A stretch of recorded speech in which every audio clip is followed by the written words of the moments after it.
let's start our topic process of entrepreneurship. First of all हमने entrepreneurship क्या है, entrepreneurship में एंटरप्राइजेज कैसे होती है और एंटरप्रेन्योरशिप जो होती है वो किस तरीके से हम सेटअप करते हैं, ये सारी चीज़ें हमने एक दिन मैंने आपको बताया था। भाई एंटरप्रेन्योरशिप वो प्रोसेस होती है जिसमें हम एक बिजनेस को सेटअप करते हैं, ठीक है, रिस्क लेके या अनसर्टेनिटी को टेकअप करते हुए हम एक बिजनेस को सेटअप करने की जो प्रोसेस होती है वही एंटरप्रेन्योरशिप है।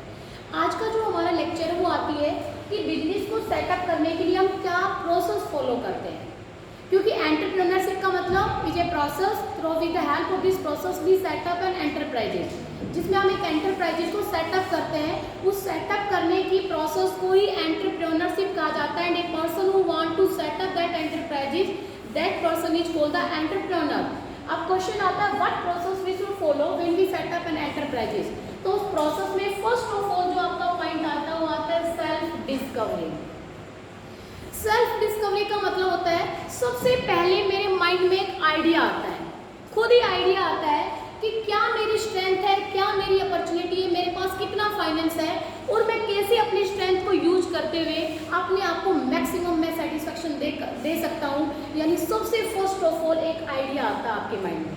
सेल्फ डिस्कवरी का मतलब खुद ही सोचते हुए एक आइडिया कि यार मेरी पास क्या स्ट्रेंथ है, क्या मेरी वीकनेस है और कैसे मैं अपने आप को मैक्सिमम सेटिस्फाई कर सकता हूँ। आप लोग खुद ही सोचते हो कई बार कि जब हम जॉब करते रहते हैं तो हमारे माइंड में आता है, खुद सोचते हैं कब तक पूरी जिंदगी दूसरों के अंडर में जॉब करते रहेंगे, मेरी क्या स्ट्रेंथ है, मेरे अंदर मेरी क्या एबिलिटी है, मेरी क्या कैपेसिटी है जिसको मैं यूज करके मैं अपना एक सेल्फ बिजनेस अपना खुद का सेटअप करूँ। ये विचार सबसे पहले आपके माइंड के अंदर आएगा, तभी आप एक बिजनेस को सेटअप करने की सोचोगे। जब आपके माइंड में ये चीज़ आएगी कि मुझे खुद का अपना एक बिजनेस सेटअप करना है, तो फिर मेरे को लगता है यार मुझे बिजनेस की नॉलेज ज़्यादा है, थ्योरेटिकल नॉलेज तो मुझे पूरी है, मुझे प्रैक्टिकल नॉलेज नहीं है, क्यों ना मैं अपने बिजनेस को ही सेटअप करके मैं प्रैक्टिकल नॉलेज ले लूँ। थ्योरी तो मुझे पूरी पता है, भाई प्रैक्टिकल नॉलेज नहीं पता क्योंकि मैंने प्रैक्टिकली वो काम किया ही नहीं। ऐसे ही अगर कोई आईटी एक्सपर्ट बंदा है या अदर फील्ड का कोई बंदा है या फिर कोई मान लो जिसको साइंस की नॉलेज है, वो सोचता है क्यों ना मैं साइंस की फील्ड में किसी में ऐसे में चला जाऊँ कि जिसमें मान लो मैं अपना ही एक बिजनेस सेटअप कर लूँ। तो इसमें आता है कि सबसे पहले सेल्फ डिस्कवरी का मतलब कि आपके माइंड में एक आइडिया आता है कि आपकी क्या स्ट्रेंथ है, क्या आपकी वीकनेस है और इसके साथ साथ आप क्या ऐसा कर सकते हो जिससे लगता है कि आप मैक्सिमम अपने काम से एंजॉय ले सको। सबसे पहले आपके माइंड में ये आइडिया है, क्योंकि जब आप दूसरों के अंडर में जॉब कर रहे हो तो आपको पैसा मिल रहा है आपकी एबिलिटी को यूज करते हुए, बट आप उससे मैक्सिमम एंजॉय नहीं कर पा रहे हो। इट मीन्स आप सेटिस्फाई नहीं हो कहीं ना कहीं किसी न किसी पॉइंट पे। देन आपके माइंड में आता है यार क्यों ना अपना खुद का एक बिजनेस सेटअप किया जाए। तो फर्स्ट पॉइंट सेल्फ डिस्कवरी का मतलब कि in this point first of all idea discover in our mind कि what is my strength, what is my weakness and how we use my strength so that I am got maximum satisfaction, कि मैं कैसे अपनी strength को use करूं जिससे मुझे maximum satisfaction मिल सके। तो वो आपका पहला पॉइंट है सेल्फ डिस्कवरी। आई थिंक मेरे हिसाब से सारे बच्चों को समझ आ गया कि सबसे पहले आपके दिमाग में एक विचार आएगा। क्या विचार आएगा कि आपकी क्या स्ट्रेंथ है, आपकी क्या वीकनेस है, कैसे उस स्ट्रेंथ को यूज करते हुए अपनी वीकनेस को ओवरकम करते हुए आप मैक्सिमम सेटिस्फेक्शन ले सकते हो। सेकेंड पॉइंट आता है आइडेंटिफाइंग अपॉर्चुनिटी। अब अपने जो माइंड में जो आपके माइंड में जो आइडिया आया उस आइडिया से आप मार्केट में अपॉर्चुनिटी आइडेंटिफाई करते हो, क्योंकि आपके माइंड में आइडिया तो आ गया किस चीज का, बिजनेस को सेटअप करने का। समझ आ गया? आप उस आइडिया को क्या कर रहे हो कि आप एक अपॉर्चुनिटी मार्केट में आइडेंटिफाई करते हो कि क्या कस्टमर की नीड एंड वांट है, मार्केट में किस चीज की डिमांड है। एक अपॉर्चुनिटी कैसे आप आइडेंटिफाई करोगे कि मार्केट में क्या डिमांड है, कस्टमर की क्या नीड एंड वांट है, ताकि उस नीड एंड वांट को सेटिस्फाई करते हुए आप कोई ना कोई अपॉर्चुनिटी आप आइडेंटिफाई कर सको और उस अपॉर्चुनिटी से आप अपने आप को मैक्सिमम सेटिस्फेक्शन दे सको। यानी सेकंड पॉइंट में आप मार्केट में एक अपॉर्चुनिटी आइडेंटिफाई करते हो। अपॉर्चुनिटी का मतलब वो पॉजिटिव कंडीशंस जो आपके गोल को अचीव करने में हेल्प प्रोवाइड करती है कि भाई आज का जो कस्टमर है वो क्या डिमांड कर रहा है, वो क्या चाहता है। जैसे मैं आपको एक एग्जांपल देती हूँ कि मेरे माइंड में एक आइडिया तो आ गया यार मुझे तो बिजनेस को सेटअप करना है, वो सेल्फ डिस्कवरी हो गया। फिर उसके बाद बिजनेस को सेटअप करना है, किसका बिजनेस सेटअप करना है, तो फिर मैं क्या करती हूँ, मार्केट की सर्वे करती हूँ, मैं मार्केट को एनालिसिस करती हूँ, मैं अपॉर्चुनिटी आइडेंटिफाई करती हूँ, मार्केट में डिमांड किस चीज़ की ज़्यादा है, कस्टमर क्या चाह रहा है, ठीक है, और जो कस्टमर चाह रहा है उसी के लिए मैं अपना उसी डायरेक्शन में या मैं अपना बिजनेस क्या करना चाहूँगी, सेटअप करना चाहूँगी, ताकि मेरे बिजनेस की डिमांड ज़्यादा हो, ग्रोथ ज़्यादा हो, प्रॉफिट ज़्यादा हो, क्योंकि हर बंदा बिजनेस को सेटअप करना चाह रहा है प्रॉफिट अर्न करने के लिए। तो अब मार्केट में मैंने अपॉर्चुनिटी आइडेंटिफाई की, मैं एक एग्जांपल देके बता रही हूँ कि बच्चा 12th करने के बाद, जनरली बच्चे 12th करने के बाद जो दिल्ली यूनिवर्सिटी है उसी से बच्चा क्या करना चाहता है, ग्रेजुएशन करना चाहता है। सभी बच्चों का मूवमेंट उसी यूनिवर्सिटी की तरफ ज़्यादा है क्योंकि वहाँ डिमांड है उस यूनिवर्सिटी की। तो क्यों ना हम दिल्ली यूनिवर्सिटी से एफिलिएशन लेकर रेवाड़ी में कॉलेज अपना ओपन कर लें, ठीक है, और मतलब जो बच्चा डीयू से पढ़ना चाह रहा है तो बच्चे यही हमारे कॉलेज से अच्छा स्टाफ अपॉइंट कर ले, अच्छी एजुकेशन उनको दे, तो बच्चों का दिल्ली यूनिवर्सिटी का भी एम पूरा हो जाएगा, अच्छी एजुकेशन भी मिल जाएगी और दिल्ली वाले एटमॉस्फेयर में उनको जाने की भी ज़रूरत नहीं पड़ेगी, कहीं ना कहीं वहाँ का एनवायरनमेंट अच्छा नहीं है। तो इसका मतलब मैं एक अपॉर्चुनिटी ढूंढती हूँ, अपॉर्चुनिटी की भाई किस चीज़ की मार्केट में डिमांड है। एक बार सारे बच्चे प्लीज इस पॉइंट को बुक में देखें। आइडेंटिफाइंग अपॉर्चुनिटीज कहता है under this tag he try to find out the need and want and problem so that he can get an opportunity to overcome the problem and fulfil the need. कहता है second point में हम identify करते हैं कि customer की क्या need and want है और उस नीड एंड वांट को फुलफिल करने के लिए क्या प्रॉब्लम्स आ रही है, ताकि उन प्रॉब्लम्स को ओवरकम करते हुए मैं उस अपॉर्चुनिटी को टाइमली पिक कर सकूं, यानी वो बेनिफिट मैं ले सकूं। तो यहाँ पर आप मार्केट में अपॉर्चुनिटी ढूंढते हो कि किस चीज़ की डिमांड है, ताकि उसी डायरेक्शन में मैं अपना बिजनेस सेटअप कर सकूँ। सेकेंड पॉइंट आया समझ में। थर्ड कहता है जनरेटिंग एंड इवेल्युएटिंग आइडियाज। अब अपनी अपॉर्चुनिटी को रियलिटी में कन्वर्ट करने के लिए आप अपने माइंड में नए नए आइडिया जनरेट करोगे और जो आइडिया आपके माइंड में जनरेट हो रहे हैं उन सभी आइडियाज का इवैल्यूएशन करोगे, उनकी मेरिट्स और डीमेरिट्स के ब्याह पर। अब देखो अपॉर्चुनिटी तो आ गई कि भाई बच्चों का ना, मान लो दिल्ली यूनिवर्सिटी में बच्चे ज़्यादा एडमिशन लेना चाहते हैं 12th के बाद, ये अपॉर्चुनिटी है मेरे लिए। अब उस अपॉर्चुनिटी को रियलिटी में कन्वर्ट के लिए कि मुझे क्या करना है, आपके दिमाग में बहुत सारे आइडिया आएंगे ना उस अपॉर्चुनिटी को रियलिटी में कन्वर्ट करने के लिए। डीयू में जाके यानी दिल्ली में जाके कॉलेज ओपन कर ले और डीयू यूनिवर्सिटी से एफिलिएशन ले लेते हैं और दिल्ली में जाके कॉलेज ओपन कर। भैया दिल्ली में तो बहुत ज़्यादा महंगा कॉस्टली पड़ेगा, गुरुग्राम में कर लेते हैं, फिर गुरुग्राम में भी नहीं, अरे रेवाड़ी में कर लेते हैं ना, बच्चों को अप डाउन की प्रॉब्लम ही नहीं रहेगी, रेवाड़ी के बच्चे रेवाड़ी में ये कर लेंगे यहाँ पर, अगर वहाँ से मिल जाते हैं। एफिलिएशन मिलेगी कैसे, किस तरीके से, यानी आपके दिमाग में, या फिर हम स्कूल ओपन कर ले क्योंकि स्कूल का भी काफ़ी ज़्यादा अर्निंग है, यानी आपके दिमाग उस अपॉर्चुनिटी को रियलिटी में कन्वर्ट करने के लिए आपके दिमाग में बहुत सारे आइडियाज आ रहे हैं।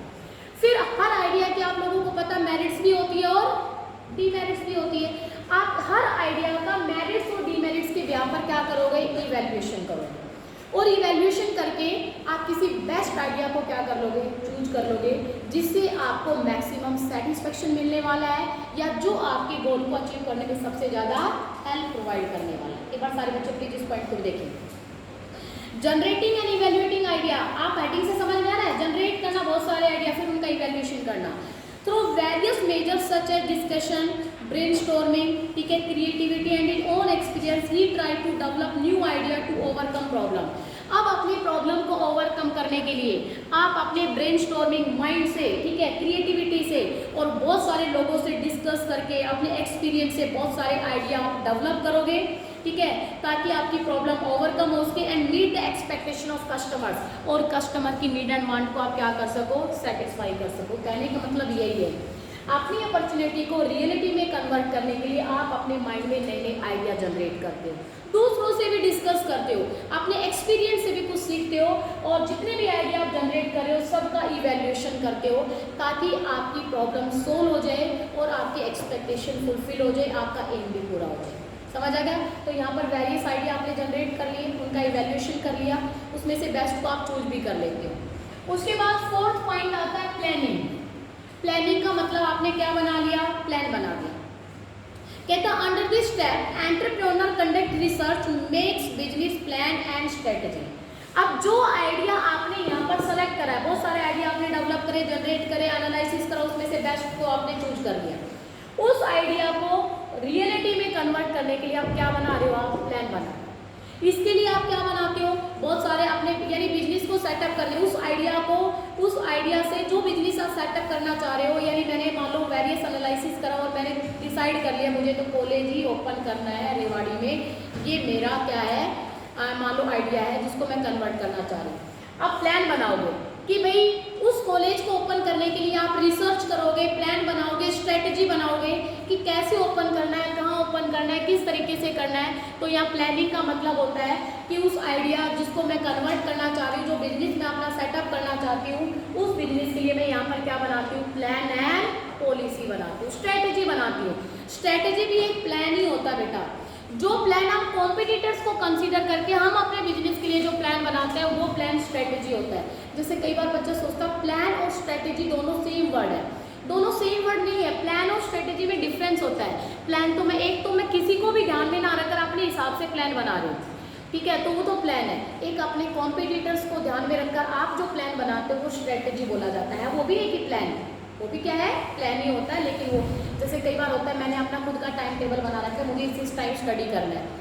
एक होता है मेरे दोस्त के टाइम टेबल, जो मेरा कॉम्पिटिटर है उसको ध्यान में रखकर मैंने अपना टाइम टेबल बना रखा है, तो फिर वो है तो प्लान ही, लेकिन उस प्लान का नाम क्या बोला जाएगा, स्ट्रेटजी बोला जाएगा। तो इट मीन्स यहाँ पर मैं अपने गोल को अचीव करने के लिए वेरियस प्लान, पॉलिसी और स्ट्रेटजी बनाती हूँ, ठीक है। कि अंडर दिस स्टेप, प्लानिंग वाले स्टेप में एंटरप्रेन्योर कंडक्ट रिसर्च करता है और मेक्स बिजनेस प्लान, और प्लान बनाएगा और वेरियस टाइप की स्ट्रेटजी बनाएगा ताकि बिजनेस क्या हो, सक्सेस हो।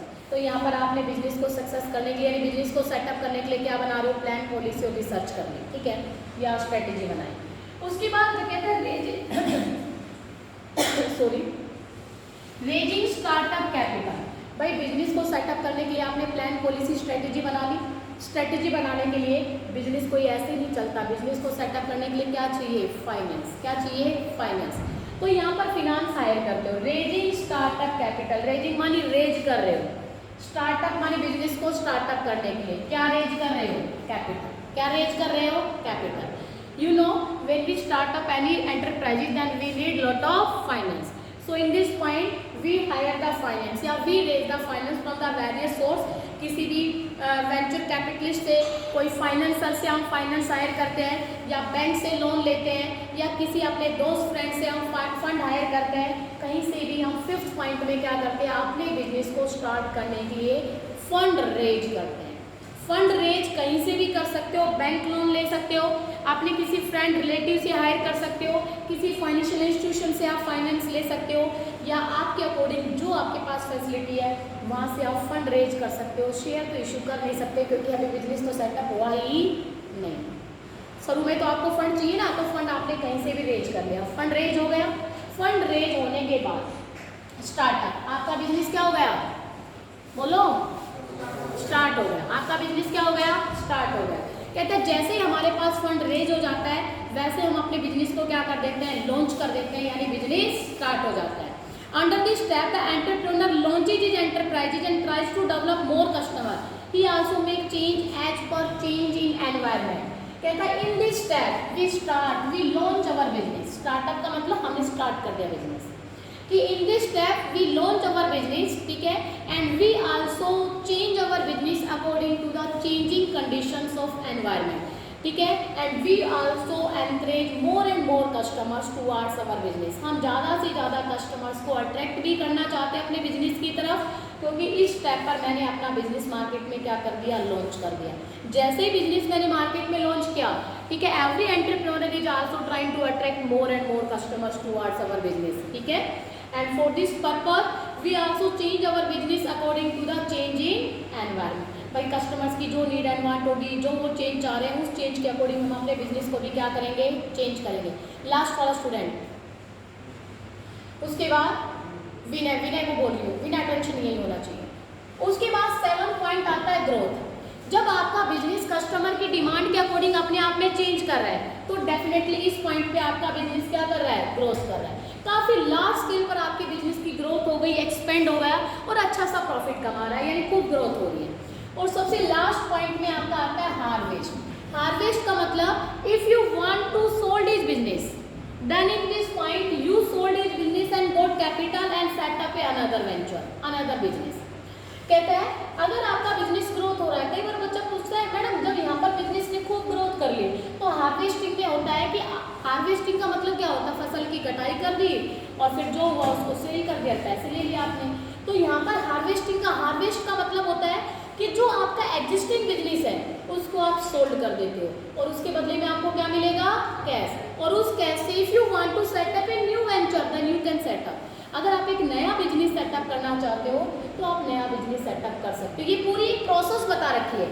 अगर आप मान लो उसी बिजनेस से ग्रोथ, तो ग्रोथ चलती रहेगी, ठीक है। अगर एंड क्या होता है, आप सोचो मैडम कौन बेचना चाहेगा जब इतना बिजनेस ग्रोथ कर रहा है, ये कंपलसरी नहीं है, ये पूरी एवरेज प्रोसेस बता रखी है कि अगर आप अपना बिजनेस को सेल करना चाहते हो तो हार्वेस्ट लास्ट पॉइंट आता है, you can sell your business and set, जो कैपिटल आएगा किसी नए प्रोजेक्ट में आप इन्वेस्ट कर सकते हो और नया बिजनेस सेटअप कर सकते हो, आपकी इच्छा पे डिपेंड है। अगर आप हार्वेस्ट नहीं करना चाहते तो ग्रोथ करता रहेगा और ब्रांच ओपन कर लोगे और ग्रोथ करता रहेगा तो ग्रोथ तक क्या है।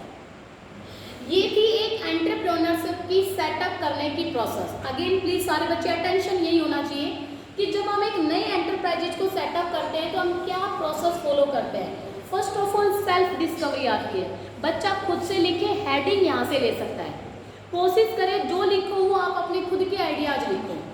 Self discovery in this point first of all idea come in our mind to set up a business कि what is my strength, what is my weakness and how we get maximum satisfaction with my strength and overcome the weakness.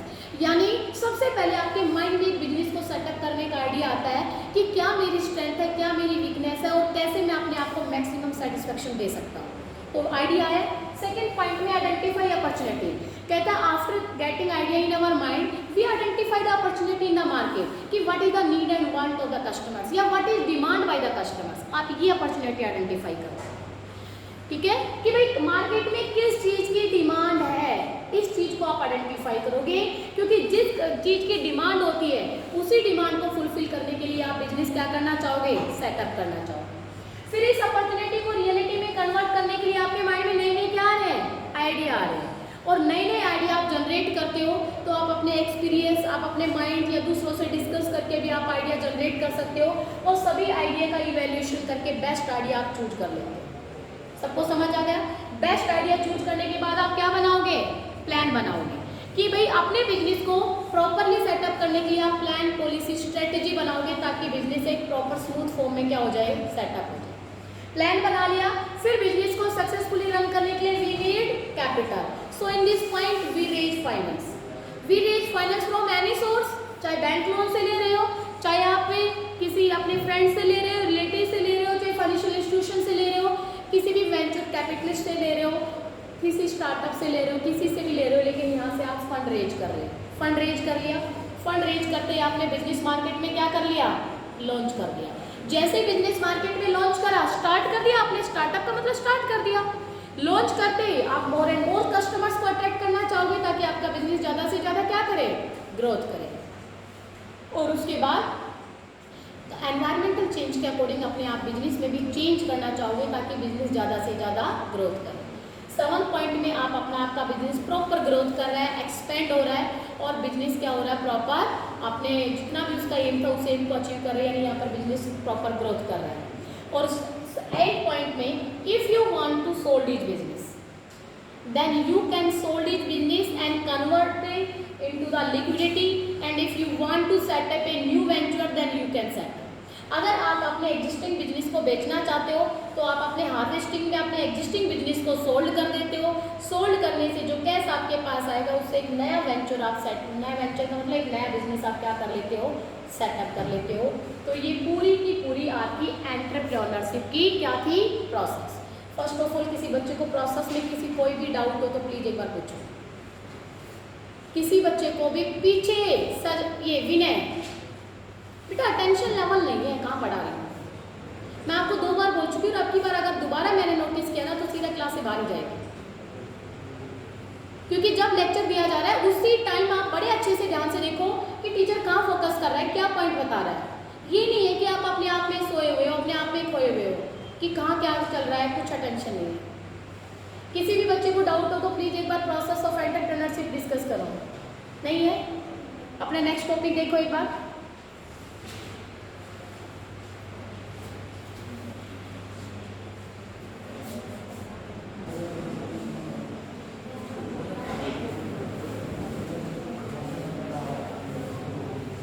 Next topic startup India scheme. एक नया topic है, इस topic को पहले तो अच्छे से समझ लो। पता है ये टॉपिक आपके लिए भी फ्यूचर में बड़ा बेनिफिट दे सकता है।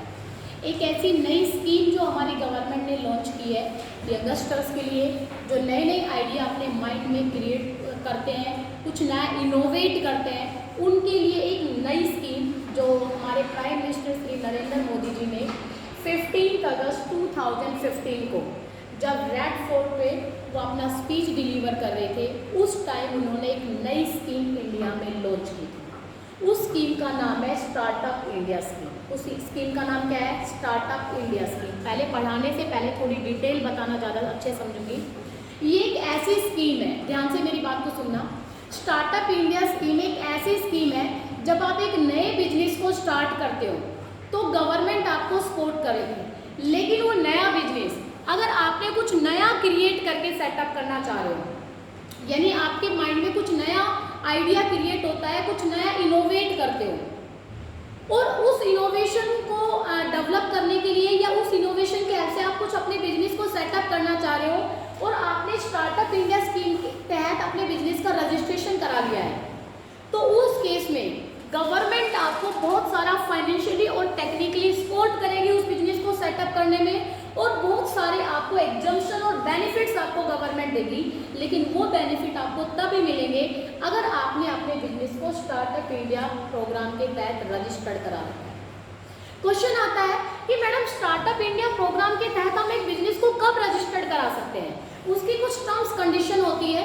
अगर आपका बिजनेस वो टर्म्स कंडीशन फुलफिल कर रहा है तो ही आप स्टार्टअप इंडिया प्रोग्राम के तहत आ सकते हो, अदरवाइज नहीं आ सकते। दूसरी बात आती है कि जो स्टार्टअप इंडिया स्कीम में कौन कौन आ सकती है, कौन कौन सा बिजनेस आ सकता है। ये काफ़ी बातें होती है कि भाई क्या पब्लिक कंपनियां भी इसके अंदर आ सकती है? नहीं, स्टार्टअप इंडिया प्रोग्राम के तहत सिर्फ एक प्राइवेट कंपनी, एक LLP और एक पार्टनरशिप, ठीक है, यही बिजनेस स्टार्टअप इंडिया प्रोग्राम के तहत अपना रजिस्टर्ड करवा सकते हैं। Public company startup India program के अंडर में आती भी नहीं है। सारे बच्चे एक बार प्लीज बुक में देखें। कहता है startup India is an initiative of government of India. Startup India scheme एक ऐसी स्कीम है जो हमारी गवर्नमेंट ने एक नया इनिशिएटिव लिया है यंगस्टर्स के लिए। The comparison was first announced by the prime minister mister Narendra Modi in his speech on 15 अगस्त 2015 को, जब रेड फोर्ट पर वो अपनी स्पीच डिलीवर कर रहे थे, उस टाइम उन्होंने ये स्कीम क्या थी? लॉन्च की थी। आगे कहता है startup India is an action plan to develop an ecosystem and to promote and nurture entrepreneurship across the country. Government is offering various bank financing scheme to promote startup, यानी startup को promote करने के लिए हमारी government बहुत सारी banking financial scheme भी available कराती है। आगे कहता है व्हाट इज स्टार्टअप? स्टार्टअप है क्या? याद करने का है, ये चीज सभी बच्चे फोकस करें कि स्टार्टअप है क्या। कहता है startup is a business enterprises in the form of, एक प्राइवेट कंपनी स्टार्टअप के सेटअप कर सकती है, ठीक है, partnership, LLP limited liability partnership और sole proprietor business registered in India which was started less than 5 year ago, जिनको setup हुए कम से कम 5 साल हो गए हो, यानी 5 साल पहले वो सेटअप हुए कम से कम, and annual turnover of less than 25 crore, और उनका एनुअल टर्नओवर कम से कम 25 करोड़ जरूर होना चाहिए। वही स्टार्टअप इंडिया प्रोग्राम के तहत अपने बिजनेस को रजिस्टर्ड करा सकते हैं। सारे बच्चे कंडीशन एक बार दोबारा मैं बता रही हूँ। स्टार्टअप है क्या? स्टार्टअप कुछ नहीं, स्टार्टअप एक स्कीम है जिसके अंडर में कोई भी प्राइवेट कंपनी, ठीक है, प्राइवेट जो कंपनी है वो एक आपकी पार्टनरशिप, सोल प्रोप्राइटरशिप,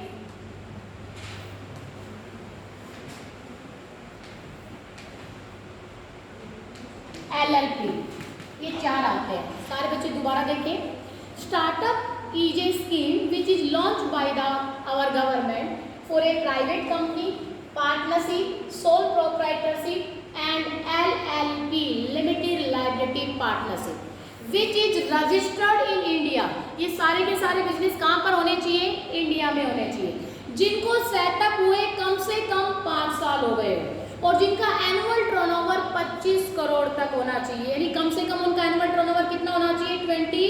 25 करोड़ से कम नहीं होना चाहिए। ठीक है, have annual turnover of less than 25 crore, यानी उनका एनुअल टर्नओवर 25 करोड़ से कम होना चाहिए। वही बिजनेस स्टार्टअप इंडिया प्रोग्राम के तहत रजिस्टर्ड हो सकते हैं।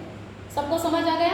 यानी स्टार्टअप इंडिया प्रोग्राम में मैं आपको समझा रही हूँ, स्टार्टअप इंडिया एक स्कीम है जो हमारी गवर्नमेंट ने लॉन्च की थी और इस स्कीम का मेन मोटिव है, अगर कोई एंटरप्रेन्योर है वो कुछ नया इनोवेट करता है, कुछ नई डिस्कवरी करता है, तो उस डिस्कवरी के बिहाफ पर अगर वो एक नया बिजनेस सेटअप करना चाहता है तो वो गवर्नमेंट से स्टार्टअप इंडिया प्रोग्राम के तहत अपना बिजनेस रजिस्टर्ड करा सकता है। लेकिन रजिस्टर्ड वही बिजनेस हो सकता है, या तो एक प्राइवेट कंपनी वो सेटअप करे, या फिर पार्टनरशिप, या फिर वो सोल प्रोप्राइटरशिप, या फिर वो LLP लिमिटेड लायबिलिटी पार्टनरशिप, और उसके बिजनेस को सेटअप हुए कम से कम 5 साल और उसका एनुअल टर्नओवर 25 करोड़ से कम होना चाहिए, तो ही वो स्टार्टअप इंडिया प्रोग्राम के तहत अपना बिजनेस रजिस्टर्ड करा सकता है, इस स्कीम के अंडर में अपना बिजनेस ला सकता है।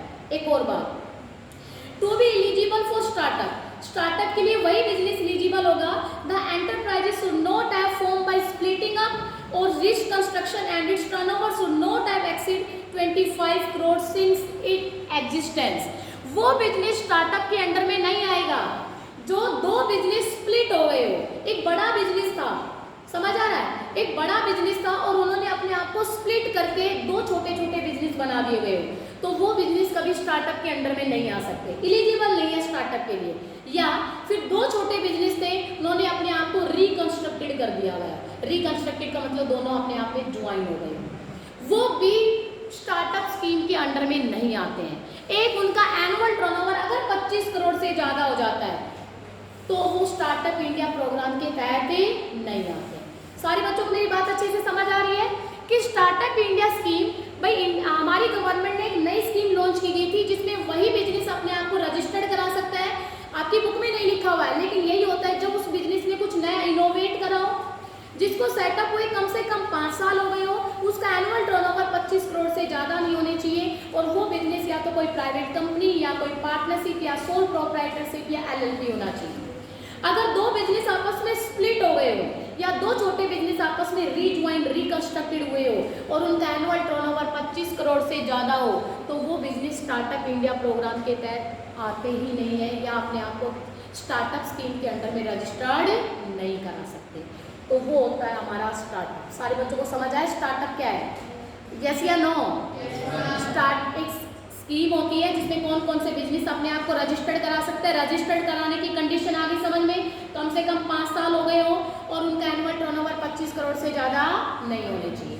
अगर 2 बिजनेस आपस में स्प्लिट हुए या रिकंस्ट्रक्टेड हुए हो और उनका एनुअल टर्नओवर अगर 25 करोड़ से ज़्यादा है तो वो स्टार्टअप के लिए एलिजिबल ही नहीं है। क्वेश्चन आता है, अगर हमने ये कंडीशंस अगर हमारा बिजनेस फुलफिल करता है तो हम स्टार्टअप इंडिया प्रोग्राम के तहत अपना बिजनेस रजिस्टर्ड करा लेंगे। भाई उस स्कीम में अपना नाम एनरोल करा लेंगे, समझ आ गया? अब एनरोल तो करा लिया स्टार्टअप में मैंने, तो गवर्नमेंट मुझे क्या क्या फंड देता है या गवर्नमेंट मुझे कौन कौन से हेल्प प्रोवाइड करता है? वेरियस स्कीम्स एंड वे, ये लिखा हुआ है वेरियस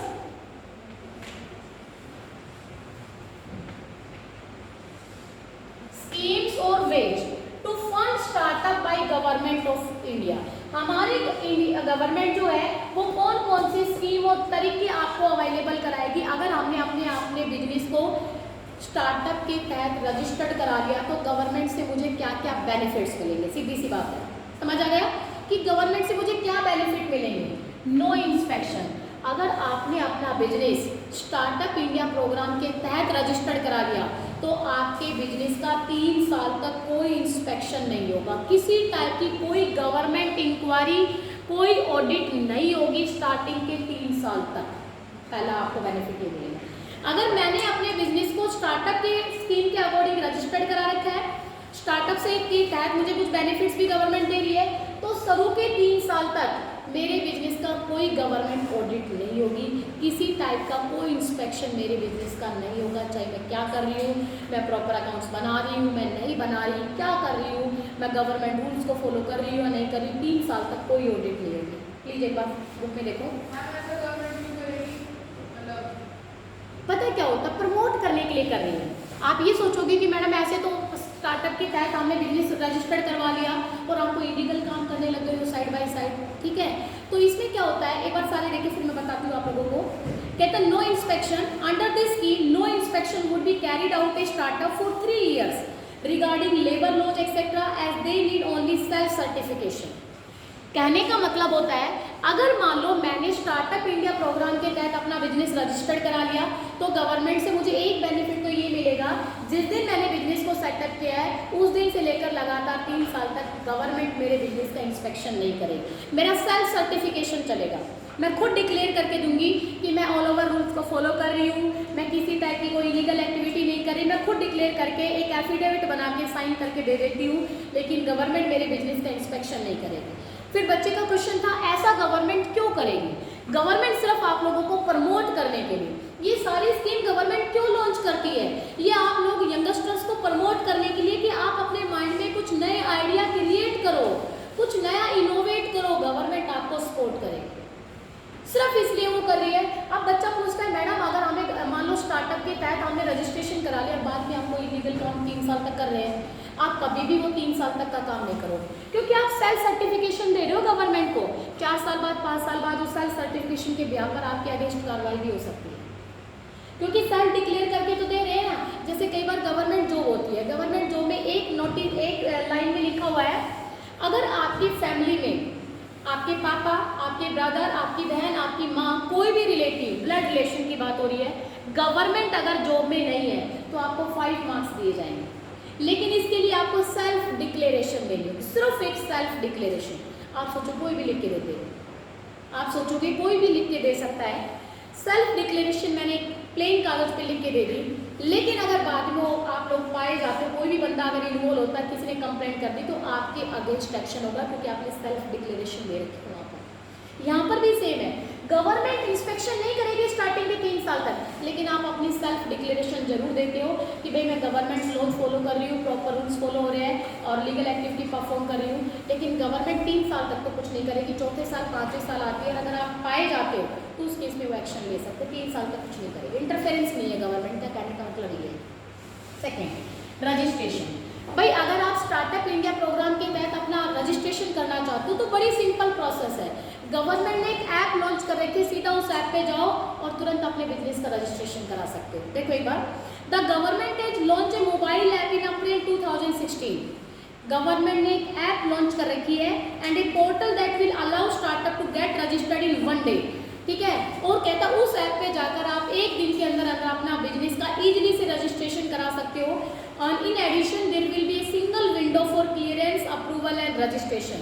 कहता है एक सिंगल विंडो ये है जहाँ पर आप अपने जो रजिस्ट्रेशन की फीस है वो पेमेंट कर सकते हो, अप्रूवल भी उसी विंडो से मिल जाएगा और आपका बिजनेस भी एक दिन में क्या हो जाता है, रजिस्टर्ड हो जाता है। कहने का मतलब बिजनेस को रजिस्टर्ड कराने की प्रोसेस भी क्या है, ईजी है। ये तब ईजी है जब आपने अपने बिजनेस को स्टार्टअप पे रजिस्टर्ड करा दिया, तो बिजनेस का जब रजिस्ट्रेशन कराओगे तो तुरंत हो जाता है, क्योंकि गवर्नमेंट के अंडर में है तो फटाफट एक ऐप है उस पर जाके ऑनलाइन रजिस्ट्रेशन कराया, ऑनलाइन फी पेमेंट करी और अपना तुरंत रजिस्ट्रेशन हो जाता है। तीसरा, इनकम टैक्स एग्जम्पशन। अगर आपने स्टार्टअप इंडिया प्रोग्राम के तहत अपना बिजनेस रजिस्टर्ड करा रखा है, समझ आ रहा है, तो आपको इनकम टैक्स में भी एग्जम्पशन मिलेगी, यानी बिजनेस को सेटअप हुए से लेकर स्टार्टिंग के 3 साल तक आपको किसी टाइप का कोई टैक्स पेमेंट नहीं करना पड़ेगा गवर्नमेंट। 3 साल तक आपको टैक्स में एग्जम्पशन मिलेगी, गवर्नमेंट को किसी टाइप का कोई टैक्स पेमेंट नहीं करना पड़ेगा। समझ आए?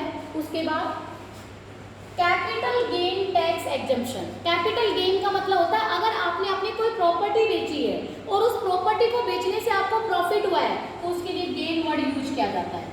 आपने अकाउंट्स में देखा होगा हम प्रॉफिट वर्ड यूज करते हैं, ठीक है। उसके बाद आपका रिवेन्यू वर्ड यूज होता है, एक गेन वर्ड यूज होता है, ठीक है। तो ये सब किसके लिए होता है, एक इनकम भी होता है। होता है ना, लेकिन सबका मतलब क्या होता है, अलग अलग होता है, क्योंकि सब एक चीज़ नहीं है।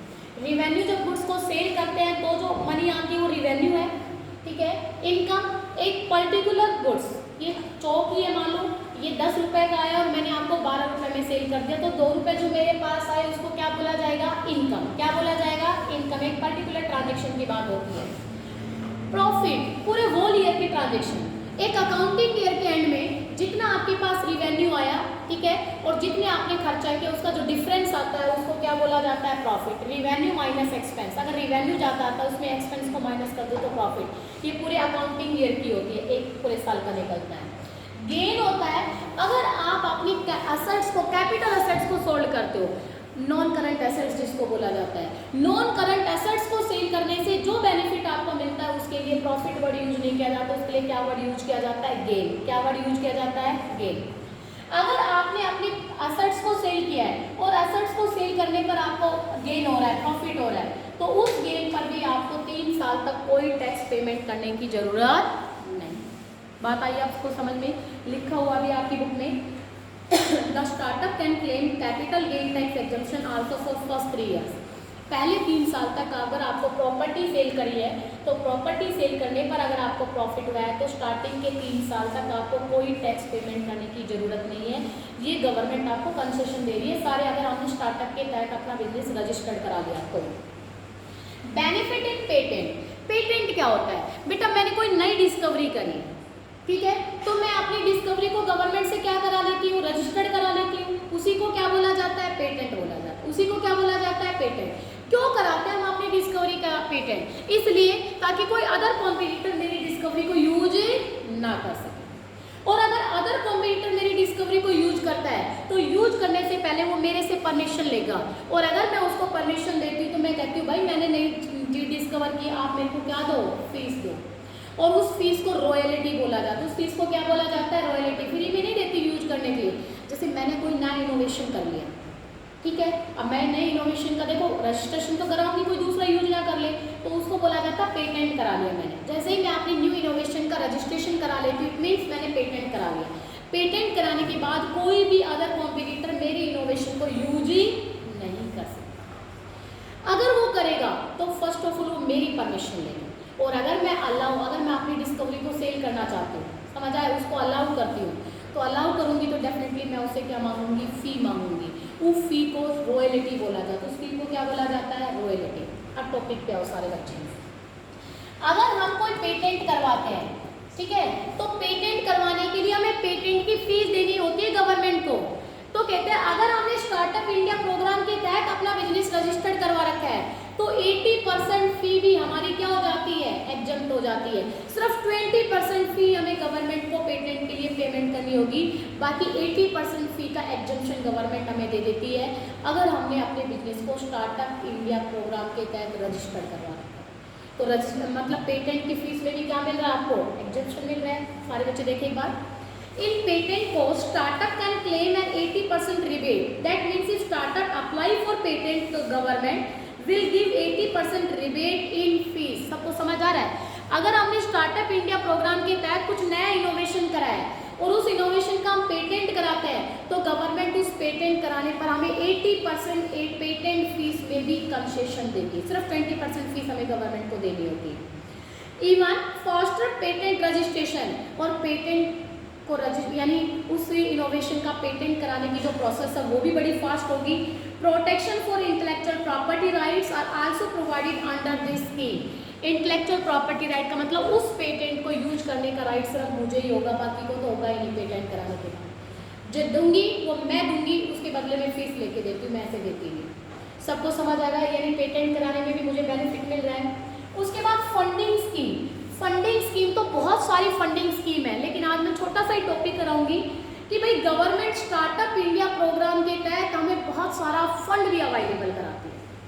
गवर्नमेंट स्टार्टअप इंडिया प्रोग्राम के तहत जो जो बिजनेस आते हैं उन सभी बिजनेस को प्रमोट करने के लिए बिजनेस हमें फंडिंग स्कीम भी देती है, बहुत सारा फंड अवेलेबल कराती है।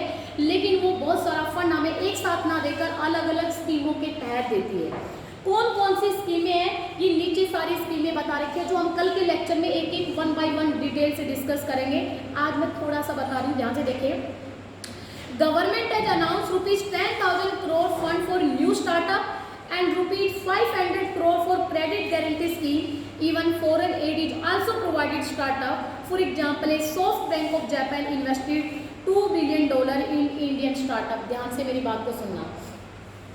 अगर हमने अपने बिजनेस को स्टार्टअप इंडिया प्रोग्राम के तहत रजिस्टर्ड करा रखा है तो हमारी गवर्नमेंट एक साल में 10,000 करोड़ का तो क्या देती है, फंड देती है, और 500 करोड़ का क्या देती है, क्रेडिट गारंटी लोन देती है, गारंटी दिलवा देती है कि भाई अगर ये पेमेंट नहीं कर पाए तो मैं आपको पेमेंट करूँगा। आप ये मत सोच रहे ये सबको देती है, टोटल एक साल में इतना देती है। जितने भी आप बिजनेस आते हैं जो स्टार्टअप इंडिया प्रोग्राम के तहत जितने भी बिजनेस आते हैं तो एक साल में हमारी गवर्नमेंट उन सब बिजनेस को टोटल मिलाकर 10,000 करोड़ रुपए को फंड देती है और 500 रुपए की क्रेडिट गारंटी देती है, उधार की गारंटी देती है कि अगर आप रोज पे चलेंगे तो 500 करोड़ तक का हम आपको क्रेडिट गारंटी देंगे। लेकिन ये मत मानना ये 10,000 करोड़ गवर्नमेंट एक साथ दे देती है सभी बिजनेस को, अलग अलग स्कीम के तहत टोटल इतना पैसा देती है। बहुत सारी स्कीम है जो नीचे आपने बता रखी है, लेकिन हमारी गवर्नमेंट उन सब बिजनेस के लिए टोटल 10,000 करोड़ तो फंड देती है और 500 करोड़ जो है वो आपका क्रेडिट गारंटी स्कीम के तहत वो आपको गारंटी देती है कि भी 500 करोड़ हम लोन की फॉर्म में आपको, या जब आप लॉस पे चले जाएंगे या कुछ भी ऐसी होंगी तो हम आपको 500 करोड़ तक की गारंटी भी देंगे। इसके अलावा गवर्नमेंट ने एक और भी बताया कि फॉरेन से अगर आपको कहीं से पैसा मिलता है तो वो पैसा भी आप स्टार्टअप के तहत क्या कर सकते हो, ले सकते हो। बता भी रखा है एक SoftBank है जापान का, उसने $2 बिलियन इंडियन स्टार्टअप में क्या किया था, इन्वेस्ट किया था, वो भी परमिशन गवर्नमेंट ने दे रखी है। अब क्वेश्चन आता है, ध्यान से मेरी बात को सुने, क्या आज तक सारे के सारे पैसे गवर्नमेंट ने रियल में हमें दिए हैं? बेटा 10,000 करोड़ नहीं दिए। मैं आप लोगों को थोड़ा सा और पढ़ाने के बाद एक वीडियो मैं आप लोगों को दिखाऊंगी।